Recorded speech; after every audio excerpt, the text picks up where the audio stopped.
안녕하세요. 독서를 사랑하는 여러분, 소설 채널에 오신 것을 환영합니다. 저희 소설 채널에 오셔서 영상을 방문해 주신 것만으로도 저에게는 큰 응원이 됩니다. 오늘 여러분과 함께 들어볼 이야기는 김래성 작가님의 45번째 이야기, 무서운 연애사입니다. 젊은 시절의 순수한 만남이 증오와 복수로 변질되어 어떤 이야기를 들려줄까요? 같이 함께 들어보시죠.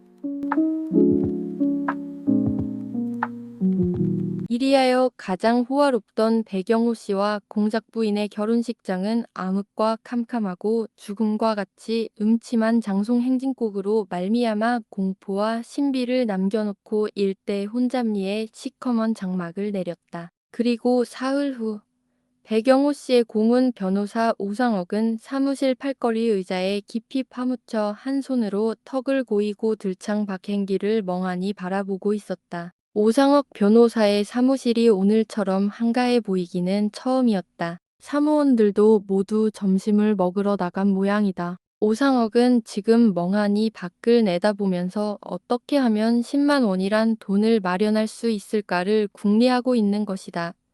작년 가을 목단강 뉴욕에 약 50만 평이나 되는 광대한 토지를 사놓은 것은 괜찮았으나 그것을 개간하고자 하니 적어도 10만 원은 가져야 했다. 10만 원, 10만 원 하고 그는 중얼거린다. 10만 원만 지금 수중에 가졌다면 몇 해 안 되어 자그마치 10배. 100만 원을 만들 만한 성공이 그의 명석한 두뇌와 그의 능란한 수완이 확보할 것은 틀림없는 사실이다. 그는 누구보다도 자기의 치밀한 머리와 튼튼한 심장을 믿었다.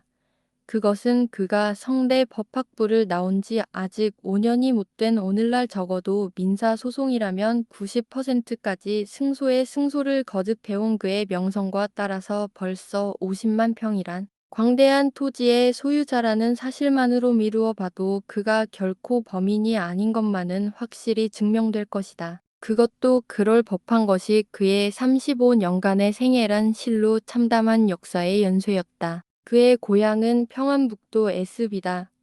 그가 어머니의 뱃속으로부터 생명의 충동을 이기지 못하여 발버둥치며 이사바에 떨어져 나왔을 때 사람들은 뭐라고 수군거렸던가? 저것이 뭘 하러 나왔노? 차라리 죽어서나 나오지. 그러나 오상옥은 자기 아버지와 달랐다. 비록 아버지는 대대손손이 물려준 생업, 백정이라는 생업으로서 아들을 길렀으나 그의 아들 오상옥만은 그와 같은 낙인을 자기 자손에게 물려줄 존재는 아니었다. 그는 세상 사람들의 가진 학대를 그의 독특한 수단, 침묵이라는 수단으로서 물리치며 살았다. 예의, 백정의 새끼. 그러나 그의 조각처럼 차디찬 얼굴에는 이렇다 할 반응의 빛도 보이지 않았다. 표정 없는 얼굴과 말 없는 입. 이것이 그가 타고난 유일한 무기였다. 권력이 그에게는 절대로 필요하다. 배워야 한다. 돈을 모아라. 그러면 너에게는 자연히 권력이 오느리라. 그의 침묵은 항상 이렇게 부르짖었다. 그는 아버지가 도수하여 남긴 몇 푼 안 되는 돈을 훔쳐가지고 고향을 등졌다. 평양서 어느 사립중학교를 피땀을 흘려가면서 고학으로 졸업한 오상옥은 곧 서울로 올라와 성대성과의 학적을 두고 학부 2학년 때에 고문을 패스하였던 것이다. 배웠다. 그러면 이제부터는 돈이다. 이것은 졸업장을 쥐고 교문을 등질 때에 한 그의 침묵의 외침이었다. 그러나 이러한 오상옥의 혈관에도 청춘은 섞여 있었다. 영문학과를 졸업한 동기생 백남수의 누이 동생인 정난을 흠모하였던 것이다. 그러나 그가 백정의 자식인 줄을 아는지 모르는지 하여튼 그의 불타는 연정을 무시하고 작년 봄 박사 논문이 통과된 문학수의 품으로 돌아가 버린 백정난이다.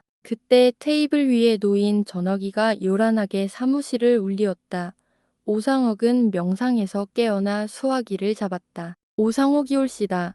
아, 선생이십니까? 뜻하지 않은 배경호 씨의 목소리다. 백 선생 그동안 재미 많이 보시지요? 신혼의 당금, 하하하. 오상옥의 목소리는 수화기 앞에서 아주 쾌활하게 웃어 보였으나 그의 얼굴에는 아무런 표정도 보이지 않는다. 인형이 입을 벌린 것 같았다. 그런데 신부께서 몸이 좀 불편하시다는 말을 들었는데 지금은 좀 어떠시오? 괜찮으셔요?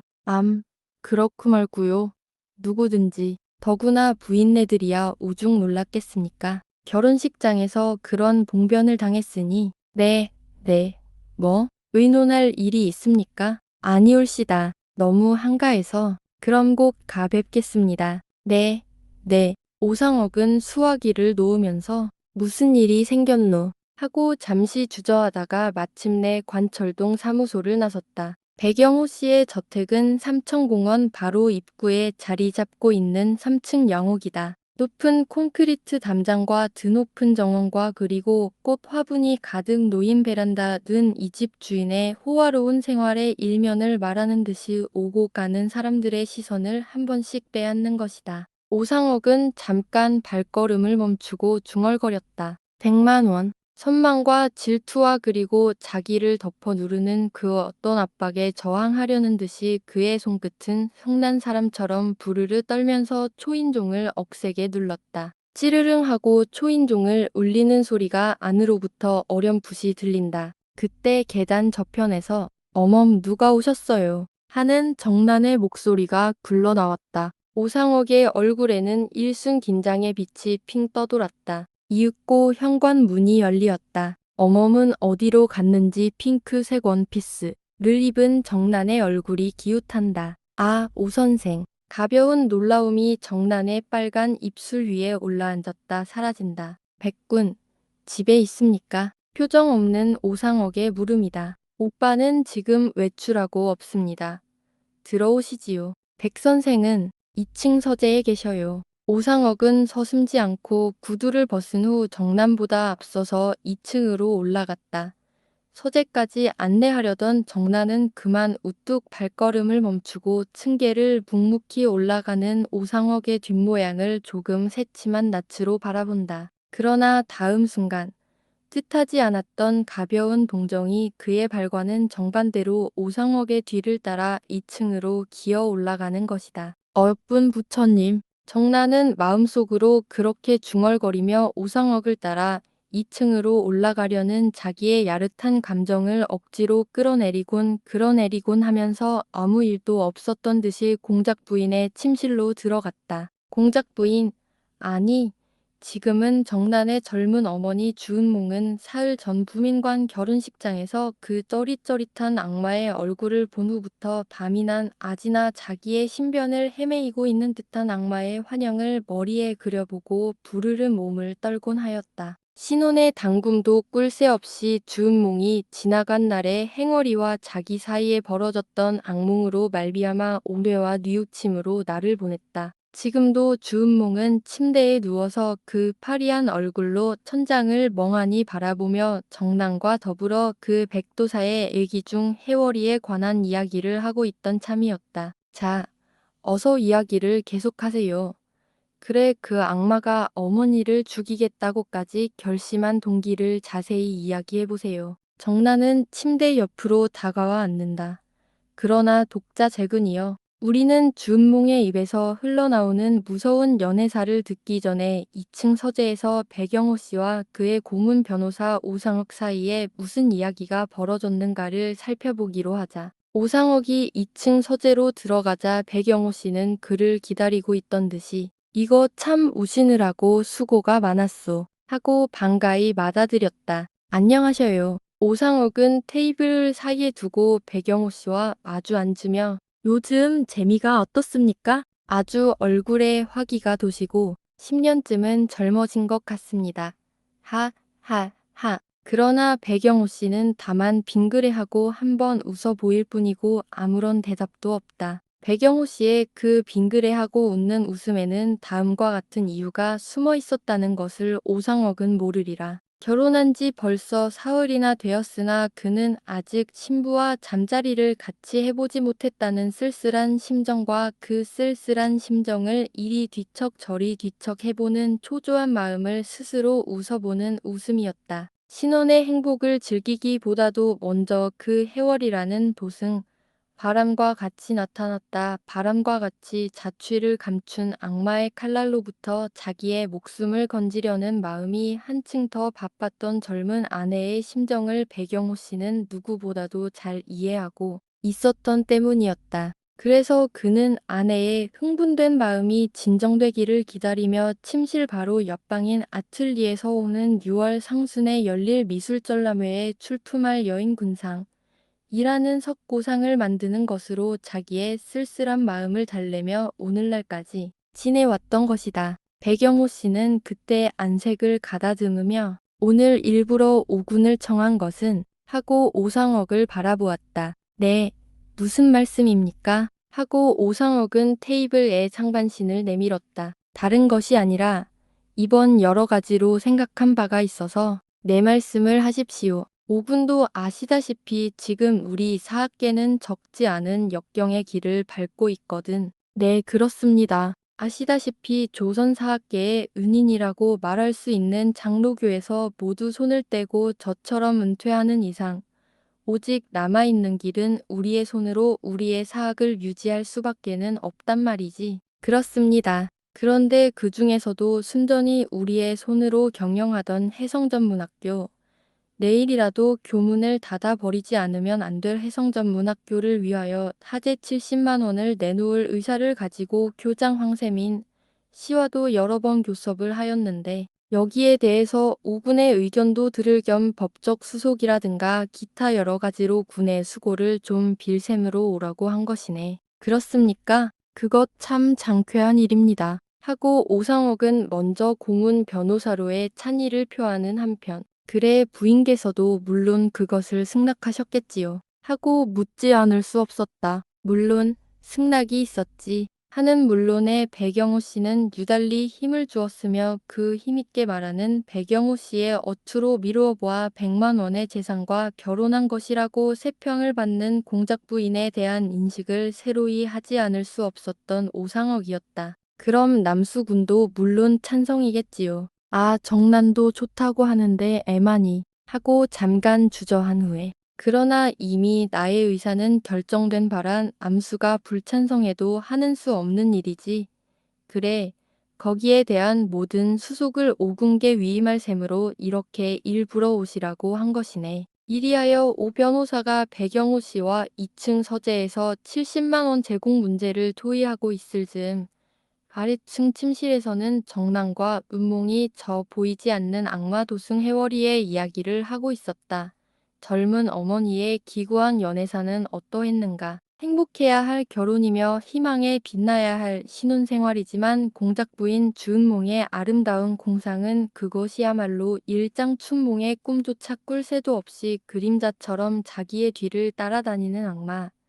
저 백도사의 애기 중이던 해월로 말미암아 여지없이 짓밟히고야 말았다. 어린 시절에 철없이 저질러 놓은 조그만 실수는 주은몽의 화려한 생활도를 원망과 저주와 복수의 칼날이 번득거리는 암흑의 빛으로 물들이게 하고야 말았던 것이다. 더구나 해가 지면 삼청동 공원 일대의 우거진 숲과 드넓은 정원의 캄캄한 장막은 쥐 죽은 듯 고요하다. 그 캄캄한 장막을 슬그머니 해치고 복수의 악귀로 변해버린 도승 해월이가 어느 때 어디서 주은몽을 해치려고 달려들런지 알 수 없는 일이었다. 은몽은 숲을 스치는 바람 소리만 들어도 무서워하였다. 개만 찢어도 온몸은 부들부들 떨렸다. 어째 그런지 저는 그 해월이가 우리 집 근방을 헤매이고 있는 것 같아서 못 견디겠어요. 어떤 날 밤 은몽은 무서움에 찬 눈동자로 남편 배경호 씨를 똑바로 쳐다보면서 옛적부터 하는 말이 중은 심심산골에 들어앉아서 오랫동안 돌을 닦으면 신선이 되어서 하늘로 올라갈 수 있다는데 아마 그 놈은 오랫동안 돌을 닦아서 요술을 배웠는가 봐요. 그런 것을 어린애처럼 새삼스럽게 묻는 아내가 배경호 씨는 무척 애처로웠다. 은몽, 무엇을 그리 두려워하는 게요? 아무 걱정 말고 마음을 편하게 가져야 합니다. 내가 이처럼 옆에서 지키고 있지 않소. 2층에는 남수와 정란이가 있고 그러나 은봉은 위로하는 남편의 말에는 귀도 기울이지 않는 듯이 그래도 하면서 좀처럼 마음을 놓지 못하는 모양이었다. 사실은 배경호 씨도 입으로는 아내를 위로하면서도 뭔가 도무지 헤아릴 수 없는 공포에 자기 자신도 사로잡혔던 것이다. 첫째로 저번 날 밤 가장무 도회에서 음몽을 해치려 하던 어릿광대가 온데간데 없이 사라진 일이라던가 이선배란 화가가 태평동 막다른 골목에서 땅으로 숨은 듯이 없어진 일이라던가 결혼식장에 나타났던 해월이가 눈 깜짝할 사이에 자취를 감춘 것들을 다시금 연상해 볼 때 이 모든 사건은 실로 커다란 신비인 동시에 커다란 무서움이 아닐 수 없었다. 연기처럼 틈만 있으면 어디서든지 기어드는 해월이. 그는 과연 사람인가 귀신인가? 배경호 씨가 2층 응접실에서 오상혁 변호사와 이야기할 때 아래층에서는 은몽과 정난이가 도승 해월이의 이야기를 하고 있었다. 그럼 어머니가 바로 16살 나던 여름이로군요. 그렇지. 16살에 무슨 철이 있어. 그래도 어머니 16살이면 뭐. 정나는 제 입으로 내뱉은 이 어머니란 말이 처음에는 무척 어색하기 짝이 없었으나 뭐 그럴 것 없다고 자기 감정을 어루만져 가며 한 번, 두 번 부르는 사이에 지금은 도리어 어머니라는 말투에 새 감정을 느끼는 정난이다. 침대 위에 누운 은몽의 해말쑥한 얼굴에는 차츰차츰 어두운 빛이 떠돌기 시작한다. 16살이라도 원 안 정말 아무것도 몰랐어. 그래, 그 해월이란 애기 중과 무슨 언약이 있었어? 있긴 뭐가 있어.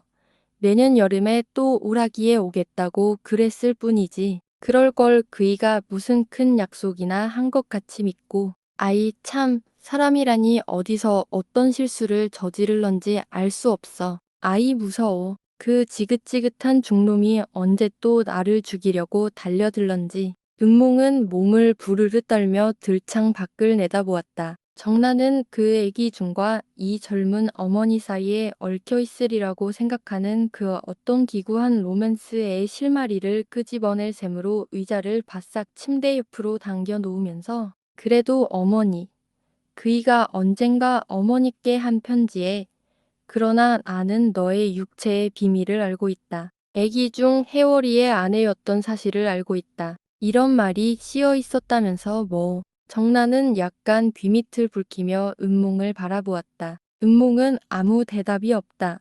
천정을 물끄러미 쳐다보는 그의 눈에는 지나간 시절의 회상과 그 회상에서 벌어져 나오는 후회, 어두움, 절망, 공포, 그런 것들이 알알이 떠오르는 것 같이 보였다. 은몽은 길게 한 번 후 하고 한숨을 지으며 마치 한탄하듯이 입을 열었다. 아, 어여쁜 악마. 정나나 그것이 만일 로맨스라면 그것은 너무도 무서운 로맨스야.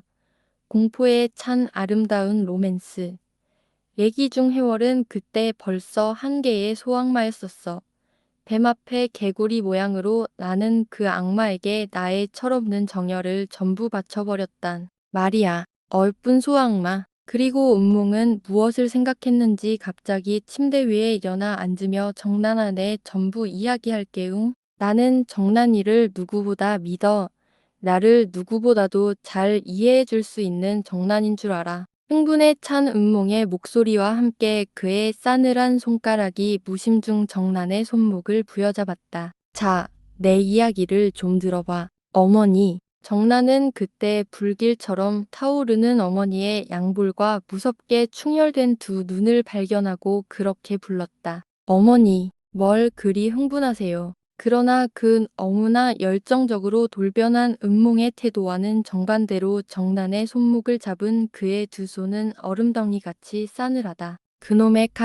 그놈의 칼에 나는 죽을 것 같아. 아, 그 구렁이처럼 추근추근한 돌쭉놈의 칼에 나는 언젠가는 죽을 거야. 아, 그 지긋지긋한 구렁이. 어머니, 마음을 진정하세요. 의사도 그러지 않았어요. 될 수 있는 대로 마음을 편안히 가져야 한다고. 그리고 흥분하면 안 된다고. 글쎄 내 말을 들어봐. 나도 참 철이 없지. 백도사의 적적한 생활.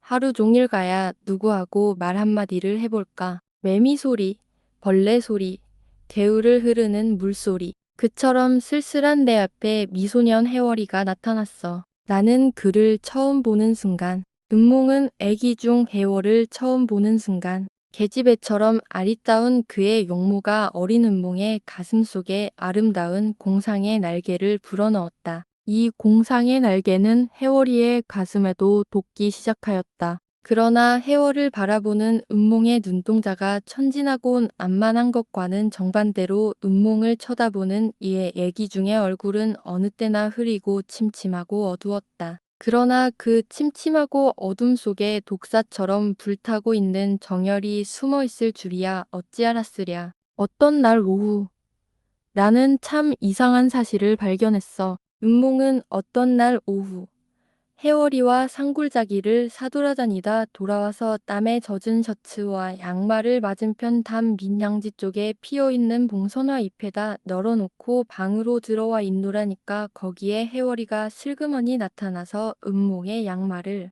한 짝 걷어가지고 뒤뜰로 돌아갔다. 그때 하도 이상해서 뒤를 따라가 보지 않았겠어. 그랬더니 그이가 그 땀에 젖은 양말을 개처럼 줄줄 핥고 있겠지. 아이 참 더러워. 양말을 핥아요. 그러게 말이지. 처음에는 양볼에 대고 부벼보더니 그 다음에는 입에다 넣고 쫄쫄 빨아보는 거야. 아이 더러워. 짐승처럼 빨긴 왜 또 빠는 거예요? 그게 정말이야 어머니. 정나는 손으로 입을 가리우며 눈살을 찌푸렸다. 그럼 내가 거짓말을 할까? 아이 참 별일도 다 있어. 그래 어떻게 했어요? 그래 나는 그것을 본 순간 왜 그런지 보아선 안 될 걸 본 것 같아서 얼굴이 화끈하겠지. 지금 같으면 못 본 척하고 방으로 뛰어들어왔을 테지만 그래도 그때는 아직 어리지 않아? 그래 나는 에이 더러워. 넌 암의 양말은 왜 핥는 거야? 하고 소리를 쳤더니 후다닥 놀라서 이편을 힐끗힐끗 돌아다보며 멋쩍은 얼굴로 빙글빙글 웃는 거야.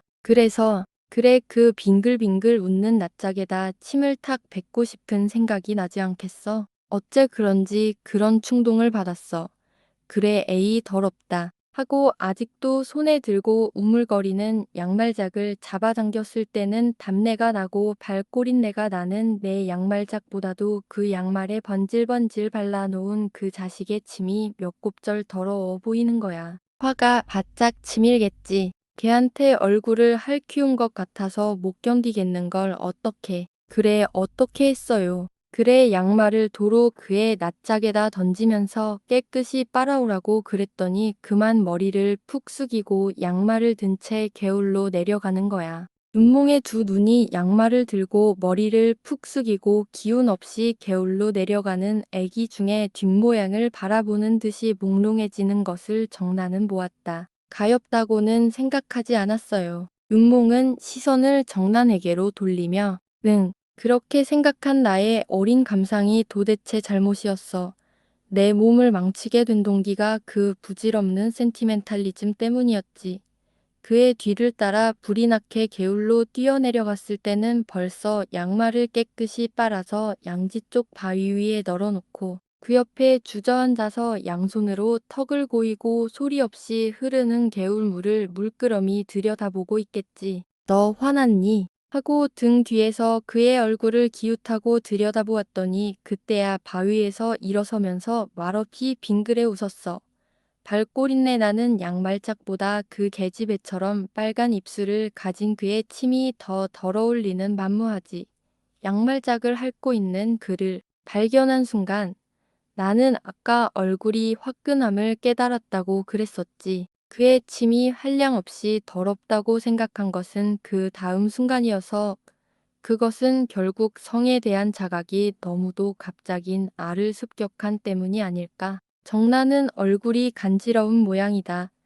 잠깐 머리를 숙였다가 다시 들면서 이야기를 재촉하였다. 나는 그때 어린애와 입 맞추는 어머니들을 불현듯 연상하였어. 그리고 그에게 대한 미안한 생각도 나고 해서 침이 왜 더러워? 침이 왜 더러워? 하고 마음속으로 외치면서 아니 그렇게 외쳤을 때는 벌써 애기 중 해월의 침이 결코 더럽지 않다는 증거를 은몽의 입술이 너무나 명백히 증명하였을 때였다. 해는 비로봉을 넘어 뉘엿뉘엿 넘어간다. 고요히 흐르는 냇물에 거꾸로 비치는 두 개의 그림자. 감격된 영혼과 애절픈 입술을 싣고 두 개의 그림자는 언제까지나 떨어질 줄을 모르는 듯 물결 위에서 넘실거렸다. 굳센 듯하면서도 모래처럼 연약한 처녀성의 신비. 해가 지고 황혼을 헤치면서 다시 절간으로 올라올 때는 나는 한 번도 그의 얼굴을 못 쳐다봤어. 그러나 저주받은 그 일순간 윤몽의 입술이 바르르 떨렸다. 들창 밖에 서 있는 고향나무 그림자가 어느덧 두자나 동쪽으로 길어졌으니 해는 벌써 북악산 봉우리를 넘으려는 것이다. 정나는 후 하고 가느다랗게 한숨을 지었다. 젊은 어머니의 연애사는 아직도 계속된다. 그런 일이 있은 후부터 그는 마치 나를 무슨 여왕으로 섬기겠지. 그리고 자기는 노예가 되어서 나를 위하는 거야. 나는 어린 마음에 정말 여왕이나 된 듯이 교만한 태도로 그를 대하기 시작하였어. 그는 내 말이면 무엇이든 싫다는 말 한마디 해본 적이 없었어. 언제가는 내가 일부러 어떻게 하나 보려고 내 길이나 되는 위태로운 벼랑 아래 핀 도라지꽃을 뜯어오라고 명령을 했더니 말이지. 그는 아무 말도 없이 법당으로 올라가서 오랏줄을 가져다가 그것을 붙잡고 내려가서 꽃을 따가지고 올라오는 거야. 보니 오랏줄을 잡고 미끄럼지를 하면서 내려간 그의 양손에서 새빨간 피가 뚝뚝 흐르겠지. 그래도 그는 아프다는 소리 한마디 없이 잠자코 꽃을 내 손에다 쥐어줬어. 그러나 나는 그것을 별로 애처롭다고도 생각하지 않고, 아니 사실은 애처로웠지만 그 순간 잔인한 마음이 나의 가슴에 떠오르겠지. 오냔 애가 얼마나 나를 위하나 보자. 그렇게 생각하면서 도라지 꽃을 다시 벼랑 밑으로 던지지 않았겠어. 그리고 다시 가져오라고 명령했더니 그는 잠깐 나의 얼굴을 들여다본 후에 또다시 묵묵히 오랏줄을 잡고 미끄러져 내려왔다 꽃을 쥐고 기어 올라오겠지. 어머니도 어쩌면 그리. 그 순간 정나는 어머니가 끝없이 미웠다. 그러나 은몽은 빙그레 웃으면서 그래 그것은 물론 나의 잘못이었어. 그러나 나를 그렇게 교만하게 만들고 잔인하게 만들어준 죄는 모두 그 악마에게 있었다고 나는 생각해. 그 계집애처럼 예쁜 얼굴, 기쁨도 모르고 슬픔도 모르는 것 같은 마치 인형처럼 생긴 얼굴 밑에 무엇이 숨어 있었는지 알아?